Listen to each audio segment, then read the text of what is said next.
What is going on, everyone? My name is Drew Spencer with the React and Attack Football Podcast, where we try and go over NFL content from all 32 teams every single day. And boy, oh boy, there's always something going on in the NFL world. And if you like what you hear, make sure to like and subscribe. And let's go. Huge game coming up on Thursday Night Football between my team, the San Francisco 49ers, heading into LA to take on the Rams. And Kyle Shanahan, Sean McVay rivalry, one of the better in the leagues when it comes to just schematics. I've seen, these teams get at each other when one team's right in the top of the mountain of it seems during the season and the other team kind of struggling, and then they'll get that win. I remember in 2021, it was back and forth with the Niners and Rams where uh, it seemed that when the Rams had the Niners dead to rights in the regular season, the Niners were able to take it away from them and win those games and make statement victories. But then obviously in the playoffs they had their own, right. So uh, these two coaches know each other very well, and these two coaches respect each other highly, but they love to beat one another. It's very similar to like Jim Harbaugh and Pete Carroll, except for without the extra vitriol that those two guys had in their days. So huge game coming up, but uh, let's get into this about the Niners, and I have to start with the injuries. So last week after um, the loss to the Jacksonville Jaguars, I did mention that, hey, Brock Purdy, despite him having a poor game, I still thought that he looked good. Um, at least being able to maneuver around in the pocket. I mean, he was breaking sacks, doing things like that. It all seemed to me that it was like, oh, okay, he looks good. But actually, not really the case, as he is going to miss this week and potentially even the next week or so, back with the same toe injury. Not sure if it was, Brock Purdy himself saying, hey, come on, put me back in there. I really want to play. Or if it was Kyle Shanahan basically saying, hey, like, we need you because uh, the game before against the Cardinals, Mac Jones got a little banged up in that game too. But because Brock Purdy was expected, that was the more of the headline. Everyone was like, okay, thank you, Mac Jones, for your couple games. Well, now we're back to Mac Jones, and his injury, well, he was in full participation in practice today and the last couple days. So Mac Jones is going to be the starter, assuredly. Um, and yeah, it's this back and forth again. I guess I gave a little bit too much, credit to how well Brock Purdy was able to play through the pain, but here he is back on the injury report again. And it's just a huge bummer, especially in such a crucial NFC West matchup. There's no way around it. And then now we have to go back to Mac Jones, who has looked okay in this system. Obviously, his first game against the Saints, he was really good. He struggled the following game. That being said, um, you know, he we're gonna have to rely on him. And the problem is he's not gonna have much help either, as Ricky Pearsall re-aggravates his knee in that game. And he is not expected to play, and neither is Juwan Jennings. So here we are looking back at this ragtag set of receivers. Where Demarcus Robinson, can he step up? Is Sky Moore going to be some type of factor at all in this offense? Who is going to make that? And Ricky has really been absolutely incredible. To lose him for this game really sucks that he isn't able to go back out there. But excusing the fact that there might be some injuries, obviously, in key position players, and no doubt that is a big concern, overall, how this Rams team is going to match up with this Niners team, the Niners have a lot of work cut out in themselves. And, I'm a broken record about it.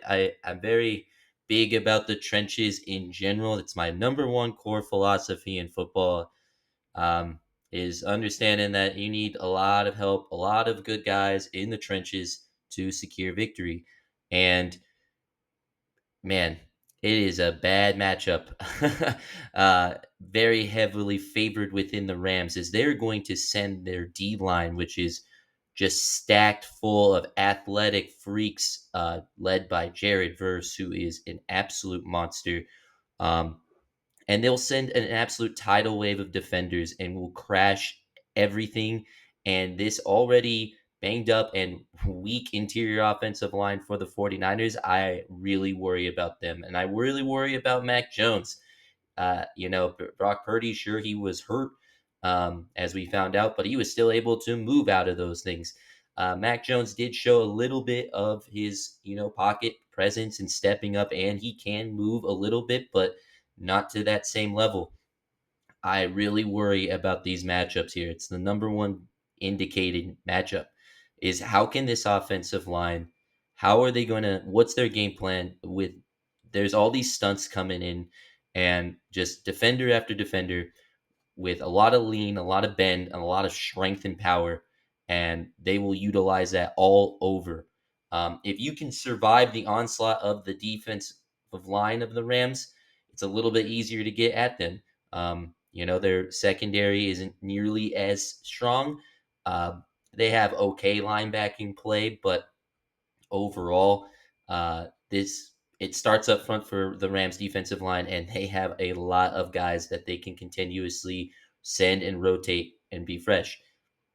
Can you know Jake Brendel, who's one of the worst centers I think in the league, at least from just an eye test. I mean, I'm sure there's some PFF thing out there that's proves me wrong about something, but I mean, I just see that guy just getting manhandled, absolutely destroyed on damn near every play. Is it time to maybe see someone like a Drew Moss, who I know is selected as a guard, but he did play some interior? Is there maybe some wiggle room to try? Maybe it's not the right time here for against this Rams D line, but what are we gonna do? Because I thought the Jags defensive line has some nice heavy hitters on it for sure, but it's nowhere near the same level and the same with the tenacity and the ferocity. And again, I equate their defensive line to a tidal wave because they'll just come from all different angles. It's really going to be huge, huge test, for this Niners offensive line. And if the defensive line can break through, like I believe they can, frankly, I don't know how much the Niners stand really a chance.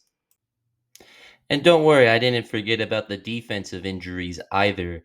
As again, another game without Renardo Green, one of our top corners, who was amazing last year for us as a rookie. And that's the reason why Daryl Luter Jr. had to step in last week, and where he got targeted a ton and got picked on routinely by Trevor Lawrence. And it just was not good in that aspect. So, um, and then, and also CJ West, a very promising defensive tackle, rookie that I really liked. And he is out as well. And he brings a little bit more pass rush. And now Khalil Davis will come in, and he is kind of more just big body. Now he had a lot of promise coming out, but injuries have stacked up, and now he's kind of just another DT persons essentially, as I like to say, just kind of a gap filler. So not really bringing much from that, and that it sets the tone because the biggest indicator matchup for the defense is going to be how in the hell do we stop the best receiver in the league right now, which is Puka Nakua. There's some other good receivers in the league, obviously, but no one is like him this year. He is on an absolute incredible start. A way for him to keeping on this pace. And I hate saying that because pace is all relative and whatever, but it is fun to make a little bit of a narrative to say that if he keeps this going up, he'd be over 2,000 yards receiving on the year. So just to show the volume and production he has, it's really incredible. And I already before mentioned the banged up secondary players. And while I like Diamador Lenore, obviously, and I have a lot of fun watching the rookie Upton Stout, do I expect either of these guys to really walk away from it? And oh, another touch up thing about Upton Stout that I didn't bring up last week, because I was upset, but he had an awesome pick that was a really ticky tacky call that was turned right. It doesn't matter. But do I expect Upton Stout to in the nickel to line up and really well cover Puka Nakua when he's in the slot, and meanwhile, Damador Lenore is obviously going to be, having to go up against Devontae stretching the field, and then there's Tutu Atwell, who's covering him, and Marcus Sigil, our free safety, our rookie, who I was glad he won the job, and I'm very patient with rookies, obviously, but yeah, this is a massive test for our secondary. There is really no way around it, and then on top of that, we have to get a little bit more creative, um, with our pass rush. Without Nick Bosa, um, if our plan is just to keep four guys hands in the dirt and rushing, it doesn't seem like it got to Trevor Lawrence, and I think the Jags are a bit lesser of a team than this LA Rams team. I'm not gonna lie. I'm not shading anyone here, but it's just the truth. So huge, huge matchup there. Not sure how we stop Puka Nakua, um, and that's gonna dictate how things go for this Rams offense. Overall, this Rams game, they are favored 3.5 points, which sounds about right. I will say this though, I know the faithful are going to be rocking at SoFi Stadium as they usually do. And that is going to help, I do think, with having that essence. I'm always a big believer in having the crowd, having the momentum and the swing of things, and hearing the cheers and stuff, motivating people. I think it's just as easy as psychological, even if it is a little cliche. Um, that being said, some of the key ways that the Niners can win, because I feel like I've just been dogging on my team, right? Because this is a very, very tough test for our team, and we're at a very massive disadvantage. If I were to say some of the things that I think that we could do to win this game, it comes down to offensively, a few things. We need to get the ball out quickly. As I've alluded to, a tidal wave, an absolute tsunami of pass rushers will be coming in from every direction at Mac Jones, and against an offensive line that I have complained about for the last, forever, as far as I'm concerned. And then, uh, so we're going to need to get the ball out absolutely quickly, and we have guys for that. Obviously, Christian McCaffrey is still here. He's still insane. He is the main heartbeat of our offense. So positively, if we can get him going without spamming him too much, where it becomes so predictable, then I think things can open up for this team. Another big aspect about how we can stop this tidal wave of guys coming at us is, they when they rotate and they do different stunts and different types of like full blitzes and stuff, we need to be able to time up our counter runs when they're going that way. It's easier said than done, but it's really all we can hope for, because I think if we're just traditionally trying to run you up the middle, they have the guys up the middle to stop it. But if we can, you know, counter them by timing up a good counter run design play, I really think Christian McCaffrey could make some big headway that way. Um, and we need to score fast and early.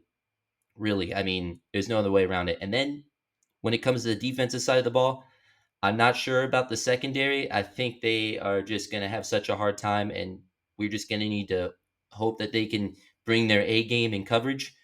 Um, but we need to get creative with the defensive line. And I think, hey, look, Fred Warner and D Winters, great linebacking core. I would love to see sending them more on blitz and having one of those guys take on more responsibility, even if it's D Winters on some of those, or if you're just letting D just be the extra, linebacker blitz guy. I mean, I like it. He still can let Fred Warner do his coverage thing, but we need to get a little bit in our bag here. I believe and trust in Salah. I do, but the cards are obviously stacked against us with injuries. But I don't want to rule this game out. Uh, these NFC West games are always sloppy, man. We do not like one another, and it's going to be a good game. So overall, my prediction for this game, I unfortunately do have the Rams winning this one. I'm going to not take the spread, but I think it's going to be 23-20. I think it's going to be the Rams, and game that Niner fans are obviously pissed off about the loss. But it's like, well, holy shit, we did that with Mac Jones. Like, so we'll see.